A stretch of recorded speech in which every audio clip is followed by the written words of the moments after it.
Hi guys, it's Christina here from Business Be Well, and I just wanted to come on tonight and actually talk to you a little bit about gaining clarity around your business. So this week is the first week for my pro bono clients who are starting on their pro bono journey with me in actually business coaching. So I'm taking them on a 12-week journey together where we're going to explore a whole bunch of different things in business so that we can hopefully get them on the road to actually getting fully booked and starting to kick the goals that they want to get in their business. Please excuse the cough in the background. I hopefully can't hear it. Hi, Jeanette. So I'm just talking about how you can gain some clarity around your business. So I'm really excited to be launching my business coaching package this week with my group of guys or girls.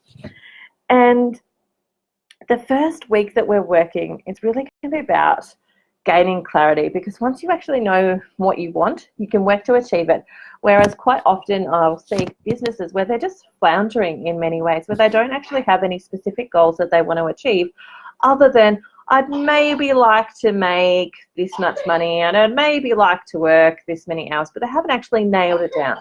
And they haven't asked the really hard and fast questions to actually be able to put some goals up on the board. And so actually, just to give you a little bit of an example about this, is my husband applied to I get sent advertising stuff all the time in ways that you can be a part of the media, etc. And so he applied to one of the posts that we got on that, and he came to me and he asked me about it. He's like, oh, is this in alignment with what I want to do? Is this going to be beneficial? I don't know. Is it worth spending the time on, etc. That question is really easy to answer, or those questions are really easy to answer if you know why you're in business, what you're hoping to achieve, what your money values are in regards to that, and so on. You know, if you have clarity, you can answer, am I going to spend time doing this? Is it worth my time? Or are you actually going to let that opportunity pass on to somebody else because it's more in alignment with them and not necessarily for you? So, yeah, sounds like you, Jeanette. You're certainly not the only one. I've heard it over and over and over again. And I think it's really good to actually sit down and start getting some clarity on those things. So the first question I want you to ask yourself, hi Laura, the first question that I want you to ask yourself is, why are you in business? If you're in business just to get a paycheck, you may as well actually try and be an employee, because that might be an easier option for you. But if you're in business for a whole bunch of other reasons, like you are really passionate about what you want to do, you really like setting your own hours, you really like being in control of what you produce and what you put out and having your name on those sorts of things.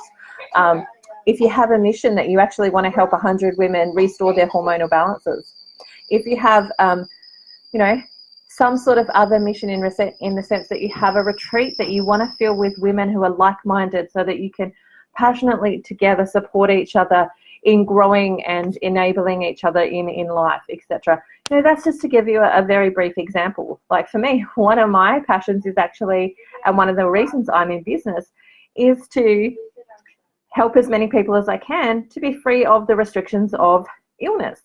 And again, it's one of the reasons that I'm running this page, is to actually help as many practitioners as I possibly can so that they can help as many people as they possibly can to actually help support as many people as possible to gain health.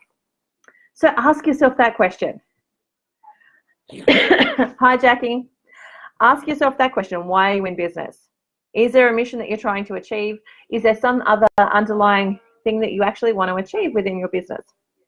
Question number 2 that I want you to ask yourself is, how much money do you want to make on a weekly, fortnightly, monthly, and yearly basis?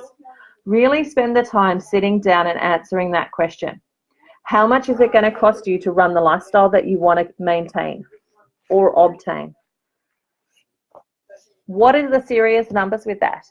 And I asked that question because I remember actually I had a specific number that I had in mind for how much money I wanted to make on a monthly basis.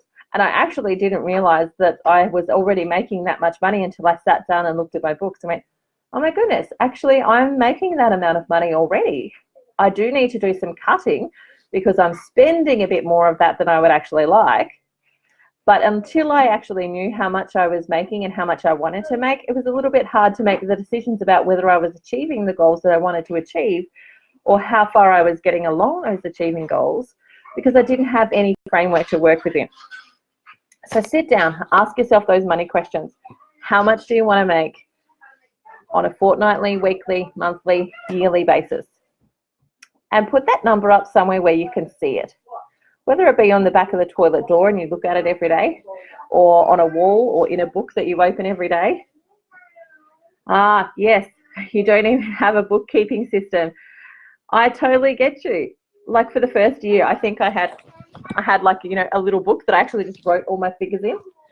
But actually getting a bookkeeping system was a huge benefit to actually just seeing how much money I was spending, where specifically I was spending it, and how much profit I was making and not making. Yeah, a vision board is a great idea. Having that stuff up where you see it all of the time, it just reminds you that that's what you want, but also put out there that you deserve that. You've worked hard, like Jeanette, you've actually worked many years at achieving your qualification and gaining the knowledge, and you deserve to be able to have that income. Which one do you recommend? I actually think I like Xero really a lot, and that's mostly because I have an accountant friend who uses Xero, and she's tried out a heap of them, and that's the one that she recommends. I'm actually in the process of talking with her and seeing if she'll come and do an interview for us and tell us, like, even some demonstrations on how to use it and how to get the most out of it. So stay tuned, because there's probably more for that to come. Question number 3. How many hours do you want to spend working in your business? And I've been very specific in saying in your business as opposed to on your business. So if you are a sole trader, there is a difference between working in your business and on your business. Working in your business are the hours that you actually spend working with a client. How many hours a week do you actually want to spend working with clients? And then I want you to ask, how many hours do you want to work on your business? So working on your business is working on all of those other aspects of accounting, your books, making sure that you've got your files all up to scratch, doing your marketing, doing all of the other stuff that isn't actually face-to-face working with clients. Work out how many hours you want to spend working in your business, face-to-face with your clients, and how many hours you want to work on your business. And that can even be working on your business, can also include creating courses and so on to actually help you gain more leverage from what you're already doing. I do hope the whining children in the background is not too loud for you guys. I'm meant to be going to bed because it's my night to work. Okay, and now somebody's just brought me a cat. This is what you just need when you're actually trying to do a Facebook Live. I don't need her butt in my face, thanks. Welcome to family life. Okay, so number 3 was how many hours do you want to spend working in your business and on your business? Number 4 is, what are your key values? What things do you really treasure as a value? And what things are in alignment with you? I'm glad to hear it's not a problem, Jackie. With so many kids in my house, there was no other choice, really. It comes as it comes. So what are your key values? What things do you value and treasure, and what things really fit in alignment with you? You could really treasure or have a core value of being able to use your intuition. You could also have a core issue of being able to be very giving in your business. You could have a core value of setting good boundaries. Sit down and figure out at least 5 things that you really value and that you can actually utilize to help you figure out what is in alignment with you and your business. So that's number 4. Number 5 is, who is your target market? And I'm going to go into this more as we go along throughout the next coming weeks. But I want you to really start thinking about, who are the people you want to market to?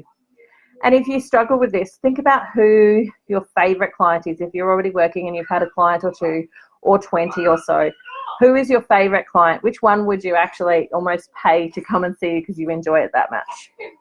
And figure out what it is that they like, how old they are, how many kids they have, do they have a partner, where do they hang out, what sort of clothes do they buy, where do they like to go and shop, are they a Kmart or a Target girl, or are they somewhere completely different? Really, really get down in the deep and dirty of that and actually figure out as much as you possibly can. What is their favorite color? That's a big one. If you can figure out what their favorite color is, you can use that in some of your marketing. So spend some time figuring out who it is you want to work with, who are your target market, and who it is that you want to service, and not in a dirty way. It just came out bad then. So those are my 5 questions. I'm going to wrap it up again. It's 1, why are you in business? What is your mission? Are you trying to achieve something in particular, or are you actually trying to achieve a certain money value? 2, how much do you want to make? How much money do you want to make on a weekly, fortnightly, monthly basis, and a yearly basis? Get down and actually know the figures that you want to make.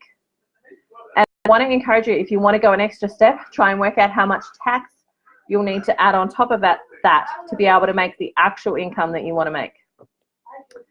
Number 3, how many hours do you want to work in your business or on your business? So how many in your business, face-to-face with clients, and again, how many on your business, making your business work for you, as well as marketing, research, everything else. And what are your key values? What things do you really value? Do you value adventure? Say, for example, you're somebody who really values adventure, then part of your business concept may be to provide yourself with a mobile service, or every couple of years you want to do a tour somewhere, or you want to host a retreat somewhere. Hi, Melanie. You'll catch it up on the replay. It's no worries. So figure out what your core values are, because they can actually help you design your business that way. 5, who is your target market and who do you want to work with? So those are my 5 questions that you should really sit down and actually start asking yourself, so that you can get some more clarity on what it is that you want to achieve and how you can achieve it. Because once you know where you want to go, you can actually start building a roadmap on how to get there. But until you know where you want to go, you can just be shooting arrows off in the dark and have no idea if you're hitting any target at all. So those are my 5 questions that I want you to ask yourself. That's it for me tonight. Good night, and I'll see you next time.